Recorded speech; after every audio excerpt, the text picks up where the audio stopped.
Comment faire partie du 1% des personnes les plus cultivées? Et oui, pour être une femme ou un homme plus ouvert d'esprit, qui a une meilleure compréhension du monde, une pensée critique, mais aussi pour augmenter vos compétences en communication, puisqu'une personne cultivée est bien plus souvent plus à l'aise dans des conversations diverses et variées, et justement son éloquence lui permet de tisser plus de liens avec les autres, contribuant ainsi à la transmission du savoir. Ainsi, dans cette vidéo, je vais vous donner les 11 clés et croyez-moi, si vous les mettez toutes en application, vous ferez automatiquement partie des 1% des personnes les plus cultivées. Et en plus de ces 11 clés, restez bien jusqu'à la fin de la vidéo car j'aurai un cadeau pour vous qui, je pense, vous plaira beaucoup. Alors allons-y pour la première clé, être ouvert à des cultures aux antipodes, c'est-à-dire des cultures totalement à l'opposé, différentes. En effet, une personne cultivée, c'est une personne qui est capable d'apprécier certains morceaux de rap, certains rappeurs, mais qui est aussi capable de reconnaître des musiques classiques comme le Lac des Cygnes de Tchaïkovski, les 4 saisons de Vivaldi ou encore la Flûte enchantée de Mozart. Attention, l'idée n'est pas de tout connaître, mais plutôt d'avoir une base sur des genres qu'on place généralement à l'opposé. Trop de personnes restent dans des microcosmes, alors que quand vous êtes capable de parler de domaines très variés comme du street art, mais aussi des peintres impressionnistes, des films de Charlie Chaplin comme des blockbusters américains,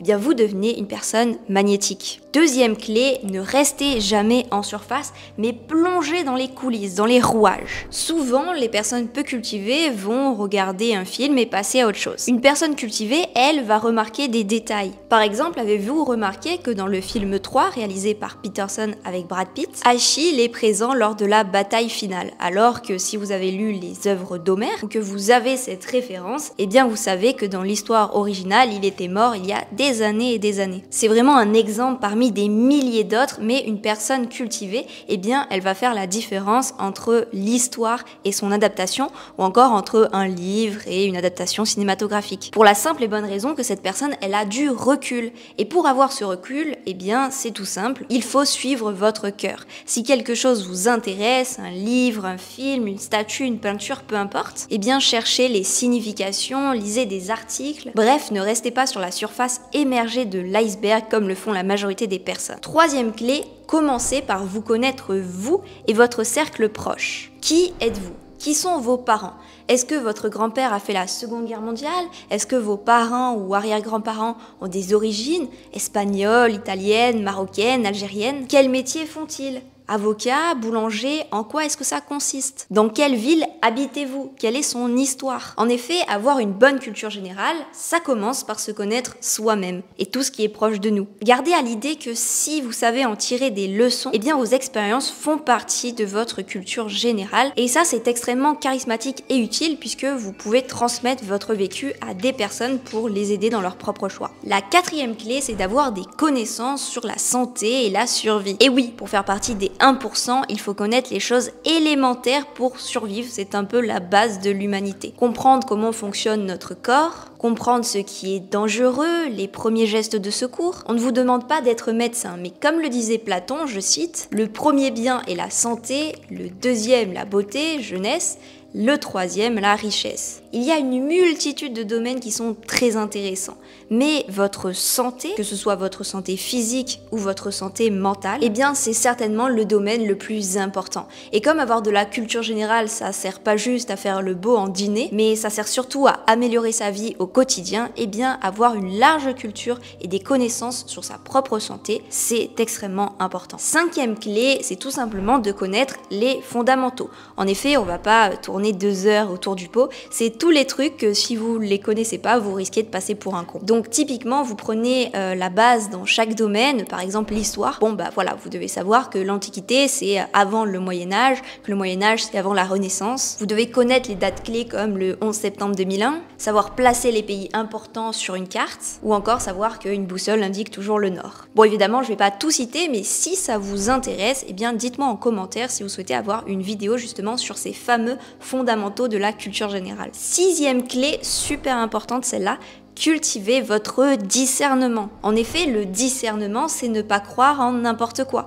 En quelques coups d'œil, grâce à votre vivacité d'esprit, cerner une personne, un argument, et faire preuve d'intelligence pour le juger. Beaucoup de personnes se font toujours avoir car elles n'ont pas de discernement. Et à contrario, eh bien, plein de personnes manquent de discernement et donc elles sont complètement parano, elles pensent qu'elles vont se faire arnaquer alors que les personnes ne leur veulent absolument pas de mal. Et du coup, c'est un comportement complètement bizarre qui montre que vous avez très peu de culture, très peu d'ouverture d'esprit et que vous avez un souci avec le jugement. Alors oui, les entreprises veulent vous vendre des biens et services pour avoir votre argent, les politiques veulent vous vendre leurs programmes pour avoir vos votes. Évidemment, on votera tous un jour et on achètera tous des choses, ça fait partie du jeu et ce sont des choses positives, mais il faut être lucide, avoir du discernement sur les techniques marketing ou encore la propagande politique. Et pour aiguiser votre discernement, je vous conseille vraiment le livre Influence et manipulation de Robert Cialdini, qui est un psychologue extrêmement connu et qui relate les 6 biais cognitifs que nous avons tous en tant qu'humains et qui peuvent nous pousser à prendre de mauvaises décisions. C'est un livre certes qui vous rendra un petit peu plus cynique, mais aussi plus cultivé et plus charismatique. 7e clé, cherchez à avoir un vocabulaire riche. En effet, bien parler, ça devrait être une fierté, quel que soit votre milieu social d'origine. Si vous avez lu 1984 de George Orwell, vous savez que votre pensée est directement liée à votre vocabulaire. Et le philosophe Hegel dira même « c'est dans les mots que nous pensons ». Vouloir penser sans les mots, c'est une tentative vaine. Clé numéro 8, lisez beaucoup. Et oui, vous l'attendiez celle-là, c'est directement lié au fait d'améliorer son vocabulaire et c'est d'autant plus intéressant de la combiner à la première clé, c'est-à-dire lire divers genres et trouver le format qui vous plaît, voire varier les formats, ça peut être livre papier, Kindle ou encore livre audio. Clé numéro 9, aiguisez votre esprit critique. Vous devez lire et écouter des discours, des arguments contraires à ce que vous pensez. Une personne très cultivée est une personne complexe, qui peut avoir des positions très nuancées et qui est imprévisible. C'est-à-dire qu'on se dit, tiens, sur tel sujet, elle va penser ça, et en fait, elle a un argument totalement autre qu'elle a construit. Et du coup, les personnes qui sont très cultivées sont quasiment impossibles à mettre dans des cases parce que celles-ci n'ont pas adopté un package idéologique qu'elles ont reçu d'un parti politique ou d'un média. Elles se sont faites leur propre avis sur chaque sujet. Clé numéro 10, n'ayez pas peur d'afficher vos goûts